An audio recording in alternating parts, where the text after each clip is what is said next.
Hi, I'm Sangeeta Ravikumar, Sangeeta Beauty Parlor.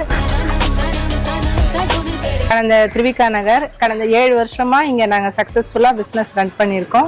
உங்க சப்போர்ட்க்கு ரொம்ப thanks. நம்ம ஷாப்போட 7th இயர் ஆனிவர்சரிக்காக 3-in-1 காம்போ ஆஃபர்ஸ் நாங்க ப்ரொவைட் பண்ண இருக்கோம். அது என்னன்னு சொல்லி பார்க்கலாமா? ஃபர்ஸ்ட் வந்து 499 ஆஃபர்ஸ். இந்த ஆஃபர்ஸ்ல என்ன வரும்னாக்கா ஃபேஸ் டீடானும் ஸ்கின் ஒயிட்னிங் பீல் ஆஃப் வரும். இது வந்து எக்ஸலண்டான ஆஃபர். இது காஸ்ட் பாத்தீங்கன்னா 1000 rupees கிட்ட வரும். இது உங்களுக்கு நாங்க ஜஸ்ட் 499 கொடுக்குறோம். இன்னொரு ஆஃபர் வந்து 599க்கு. இதுல என்ன வரும்னாக்கா face detan mixed fruit clean up உங்களுக்கு வரும். இதோட காஸ்ட் பாத்தீங்கன்னா 1100 rupees. இது வந்து நாங்க ஜஸ்ட் 599க்கு உங்களுக்கு ப்ரொவைட் பண்றோம். எக்ஸலென்ட் பம்பர் ஆஃபர் என்னன்னு பார்க்கலாமா? 999ல வரும். இதுல என்னென்ன கவர் பண்ணுவோம்னா eyebrows, face detan, front and back neck neaten, mixed fruit clean up வரும். இது எல்லாமே நீங்க 999ல இந்த சர்வீஸ் எடுத்துக்கலாம். இந்த ஆஃபருக்கு கீழே தெரியுற இந்த நம்பரை கான்டாக்ட் பண்ணுங்க. For more details follow our page.